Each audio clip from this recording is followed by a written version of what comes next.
Bien, solamente déjenme verificar si estoy grabando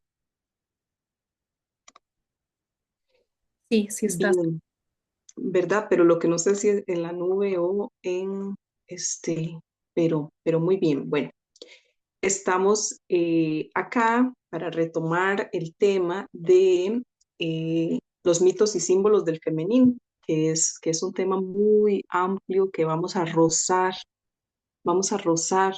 con nuestro intento, con nuestra curiosidad, con nuestra energía. Ujú. Entonces nos vamos a acercar especialmente a los del femenino. Y bueno, me encanta esta frase, entonces la quise compartir con ustedes, que dice: quien se asombre de que un símbolo formal pueda no solo permanecer vivo durante milenios, sino también retornar a la vida después de una interrupción de miles de años, debería recordar que el poder del mundo espiritual del que forma parte del símbolo es eterno. Entonces, primero el tema del asombro, ¿verdad? Porque realmente son asombrosos, y cómo un símbolo puede ser recurrente en distintas culturas a lo largo del tiempo, o bien de alguna manera desaparecer y luego resurgir. Ujú. Los símbolos surgen de una manera espontánea en la psique. Los símbolos tienen un poder de lo eterno. Ujú. Jung, ¿verdad? Que es uno de los estudiosos muy importantes de estos temas y desde el que nosotras también nos basamos mucho, los símbolos no pueden conscientemente crearse o destruirse, dice él, sino que son productos espontáneos del inconsciente colectivo.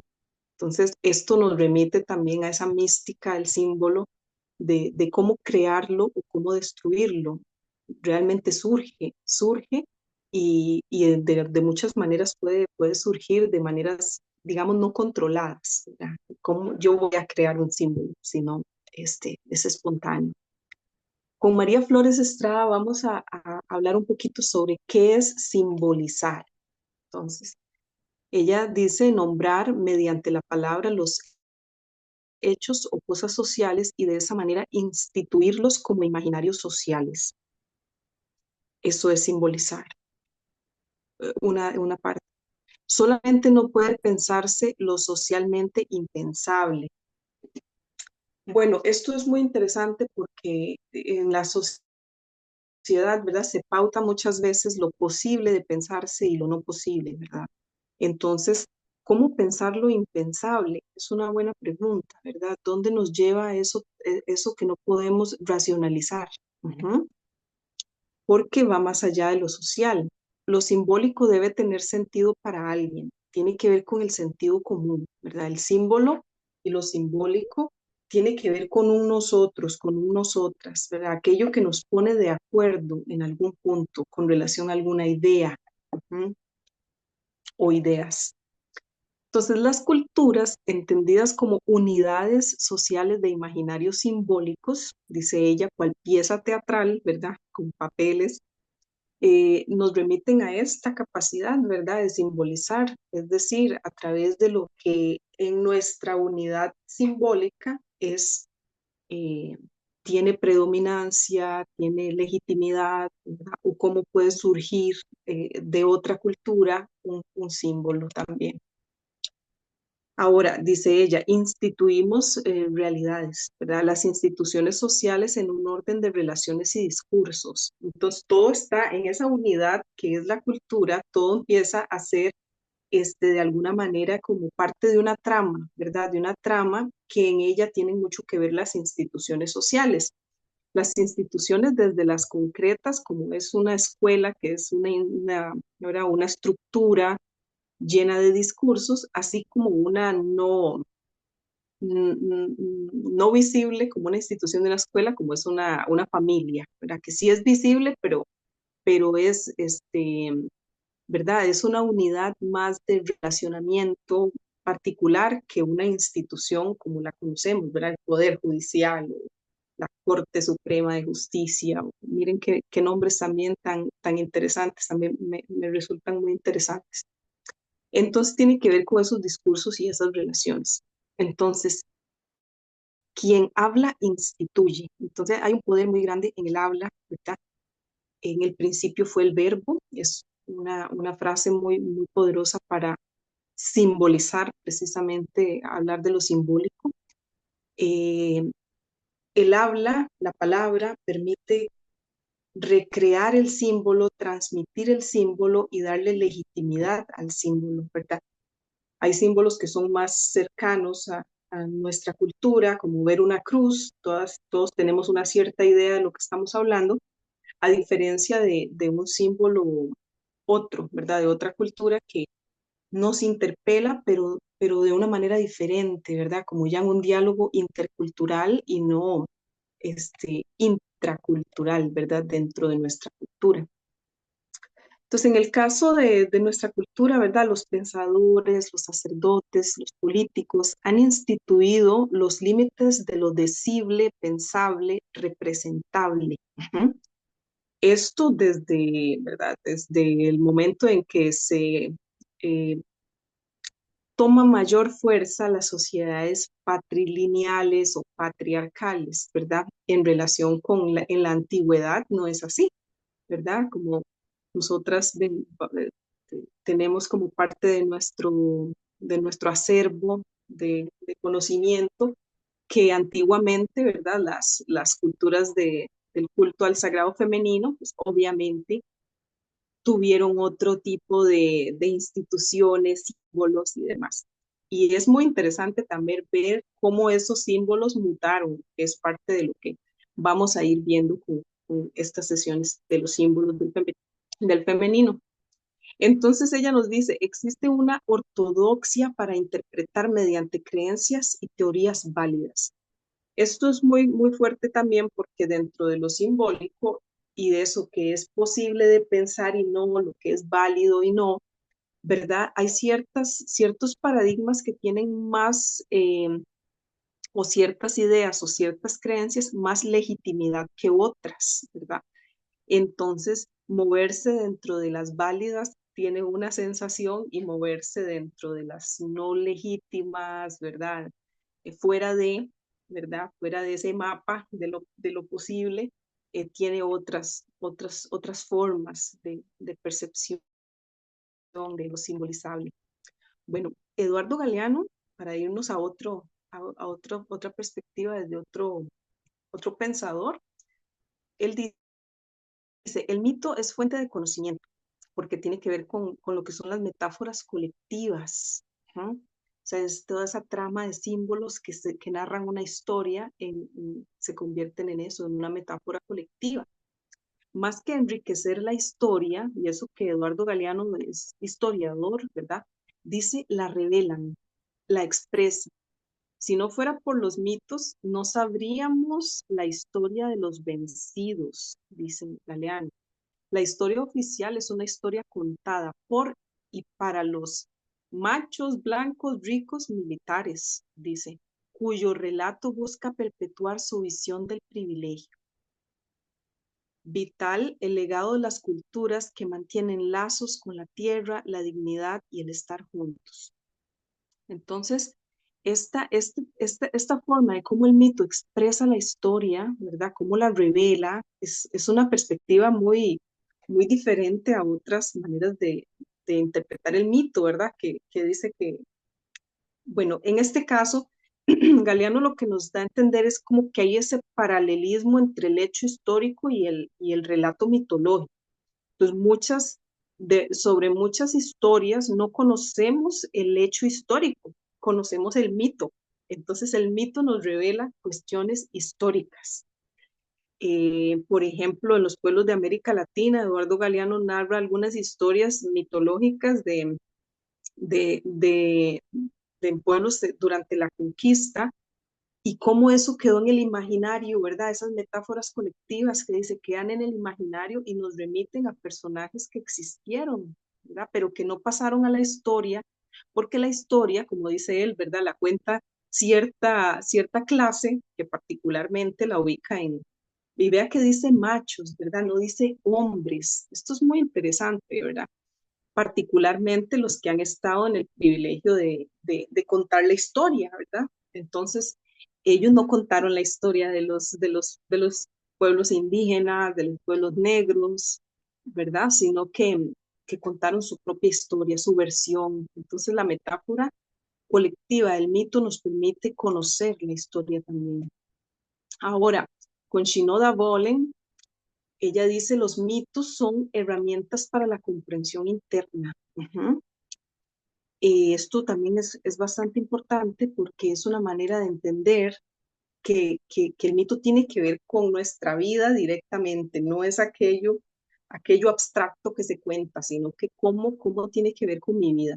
Entonces ella dice, los mitos evocan sentimientos e imaginación y tocan temas que forman parte de la herencia colectiva de la humanidad. Entonces nosotras somos parte de esa colectividad humana, ¿verdad? Estamos dentro de, y por ende, tiene que ver con los temas de nuestra hermana humanidad, como dicen los Lakota. Cuando se interpreta un mito puede tener como resultado intelectual o intuitivamente que se capte una comprensión. Un mito es como un sueño que recordamos, incluso cuando no lo comprendemos, porque es simbólicamente importante. La mitología expresa acontecimientos relacionados con la instauración del orden patriarcal de héroes masculinos sobre mujeres y pueblos de tradiciones femeninas. Entonces, esto también, ¿verdad? Muy poderoso, ¿verdad? Ya sea intelectual como intuitivamente, uh-huh, nos lleva a una comprensión, como cuando soñamos y recordamos, ¿verdad? Cuando recordamos un sueño, ahí hay una comprensión, a veces más racional, a veces más intuitiva, pero hay una comprensión. Lo mismo cuando escuchamos un relato del pueblo que sea, la época que sea, en un relato mitológico, siempre hay una comprensión interna. Ahora, ¿de en qué nivel está esa comprensión ¿verdad? Y por qué es simbólicamente importante para nosotras?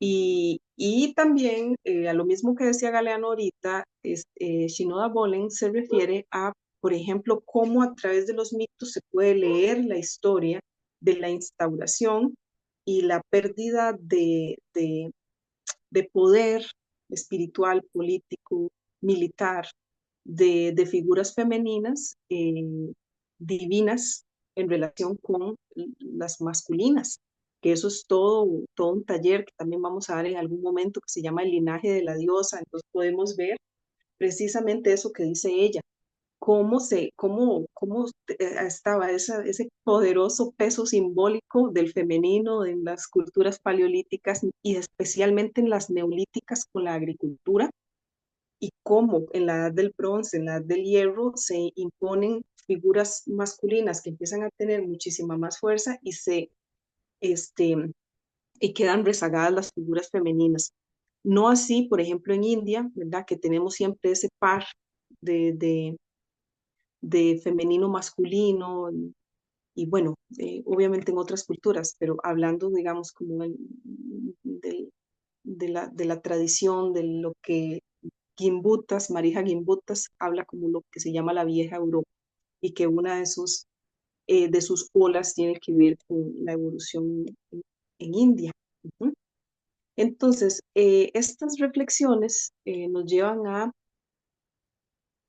a esta frase, por ejemplo, de Annie Barin y Jules Casper. Dice, las imágenes míticas influyen y motivan los impulsos que se fraguan por debajo del umbral de la conciencia en lo personal como en lo colectivo. Entonces, esa imagen de mítica, ese relato, ese símbolo, ¿verdad? Dice, ese arquetipo influye y motiva impulsos, ¿ok? Impulsos personales, impulsos de nosotras día a día, y dice que se fraguan por debajo del umbral. Esa frase también me parece muy, muy metafórica y a la misma vez muy gráfica sobre cómo la conciencia personal y el pensamiento colectivo viajan juntos a través del desarrollo de los símbolos, ¿verdad? Y de cómo interpretamos esos símbolos, esos mitos, tomando en cuenta, por ejemplo, como hablamos la última vez, que también la ciencia, la religión, el capitalismo tiene tintes mitológicos, aunque nosotras, por estar insertas dentro de esa normativa de creencias, no los vemos como un mito, pero en realidad son también, están cargados de simbología mitológica. Entonces dice, afirmar que las imágenes míticas tienen una importancia tan grande para todas las áreas de la experiencia humana podría parecer excesivo. Sin embargo, los descubrimientos de la psicología profunda han demostrado lo radicalmente que nos influyen, nos motivan, los impulsos que se fraguan por debajo del umbral de la conciencia, lo mismo que dice arriba, tanto en nuestra vida colectiva como miembros de la raza humana.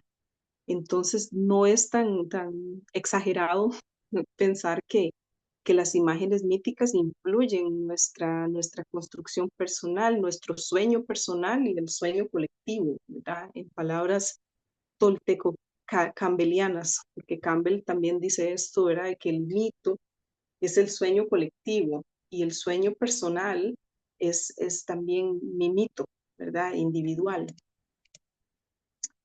Entonces, hay una frase con la que vamos a cerrar esta parte más teórica y vamos a ir viendo símbolo por símbolo del femenino, la cueva, el pájaro, la serpiente, y cómo todos esos símbolos han transmutado, ¿verdad? Con el tiempo, ¿verdad? Al día de hoy cantamos que llueva la Virgen de la Cueva. Bueno, por lo menos yo todavía cuando era niña recuerdo este canto y no es casual que digamos la Virgen de la Cueva que llueva, o sea, esos tres símbolos tienen que ver, no es una inocente, solamente una inocente canto infantil, sino que tiene que ver con tres poderosos símbolos que precisamente han viajado a lo largo de nuestra historia humana eh, y que van juntos, ajá, van juntos y por eso se cantan juntos y por eso tienen un sentido simbólico juntos. Entonces, somos las historias que nos contamos y esas historias que nos contamos, de alguna manera, nos las contaron, ¿verdad? Por ejemplo, esta frase o este canto, ¿verdad? Que tiene que ver con eso que me contaron y que yo canto y que yo cuento, entonces en eso también me convierto de alguna manera, ¿verdad? Y eso, por eso se fraguan en ese umbral de la conciencia, de lo no absolutamente consciente, pero que viaja en la trama del consciente personal y colectivo, y cómo todos esos símbolos nos forman cuando resignificamos un símbolo, cuando resignificamos una historia, algo dentro nuestro también tiene una comprensión distinta. Por ejemplo, la historia de Caperucita Roja, ¿verdad? Que es una historia recuperada de tradición oral y un poco transformada, pero digamos, cuando leemos a Caperucita Roja tenemos una comprensión, pero cuando leemos que la capa simboliza la menstruación y ella es una niña que va en un trayecto del descubrimiento de sí misma, ya sin la madre, cuando leemos todo eso desde otro lugar y hay una reinterpretación de esa historia, entonces algo dentro nuestro se reconfigura, tiene nuevos elementos simbólicos, un enriquecimiento simbólico. Entonces, cuando hablamos de todo esto, de los símbolos, de los mitos, estamos aproximándonos en realidad a un camino reinterpretativo, tanto de los mitos y símbolos como de las propias historias. Entonces, si somos, Eduardo Galeano, ahorita que hablamos de él, Eduardo Galeano decía que en realidad no estamos hechos de células, estamos hechos de historias. Y entonces somos un cúmulo de historias también, ¿verdad? O sea, tenemos una historia, un linaje, una historia familiar, una historia comunitaria, una historia regional, una historia ancestral. Entonces, somos históricas, ¿verdad? Somos seres históricos y entonces todas esas historias eh, son parte de los relatos, de los discursos y podemos mutar con ellas, ¿verdad? No son fijas. Entonces, esa es la primera invitación. Vean cómo vamos ahí poco a poco. Esto parece una película, a mí me parece muy emocionante de cómo vamos viendo, ¿verdad? Para ir a aproximarnos a los símbolos, pero ya con un sustento de desde dónde nos estamos aproximando. Me gustaría, bueno, la presentación llega hasta acá. Podríamos contar una historia, pero también podríamos crear una historia, ¿verdad? Que es algo parecido a lo del cadáver exquisito que hablamos al principio, la historia que relatamos en el círculo pasado, antepasado más bien, que fue contar esa pequeña historia que refleja cuestiones de mí, ¿verdad? Entonces, voy a parar acá la grabación por un momento.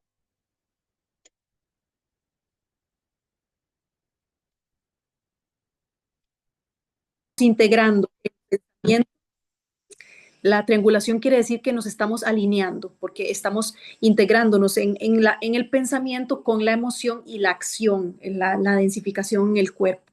Entonces, al haber traído ese símbolo que no es tan tuyo, sino que lo trajiste a la vida desde el colectivo, y luego de allí trajiste una frase, y esa frase o esas palabras, ese par de palabras, están vinculadas con esa información que hay allí en nuestra memoria, que está en nuestra memoria, que está en nuestros linajes, que está en nuestras historias que nos hemos dado.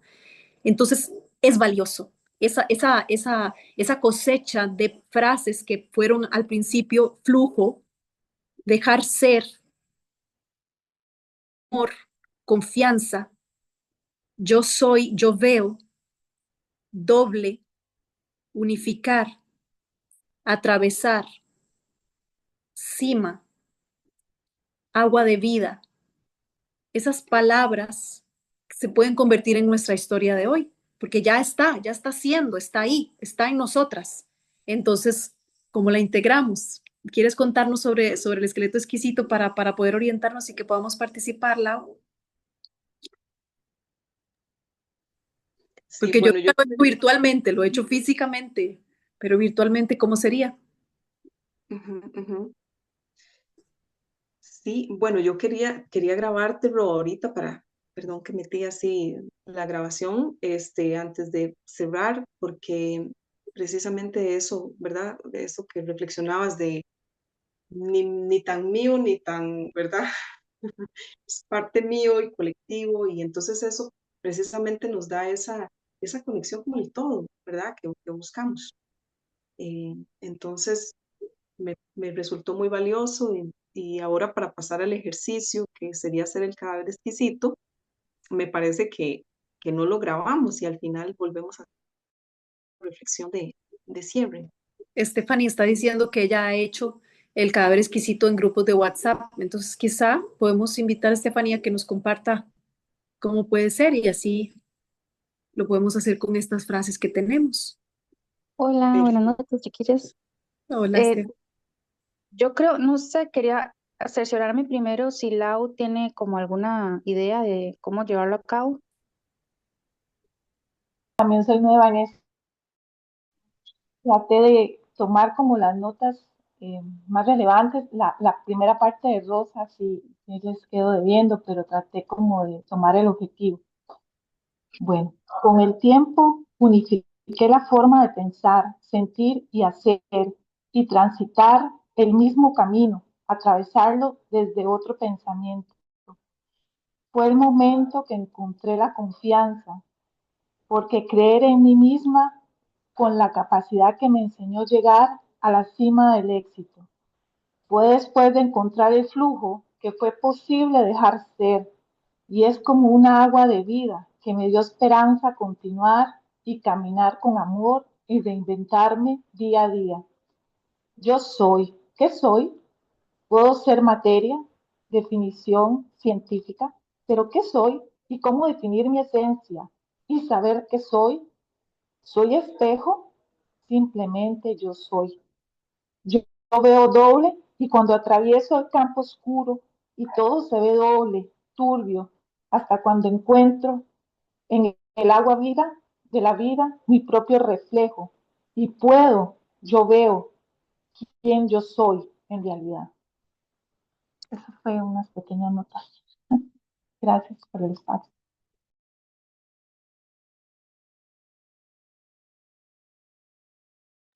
Esa es la palabra de todas, la imaginación de todas. Sí, qué hermoso, ¿verdad? Me encanta también. Gracias, gracias, gracias. Gracias a todas por sumar y gracias, Oriana, por tomar esas notas de todas. Todas te lo agradecimos. Y bueno, muchas gracias, chicas. Que pasen muy bien y nos vemos próximamente para seguir hablando de otros símbolos y de nosotras mismas, que somos. Gracias, feliz noche. Gracias, buenas noches a Wow, todos. gracias. Buenas noches.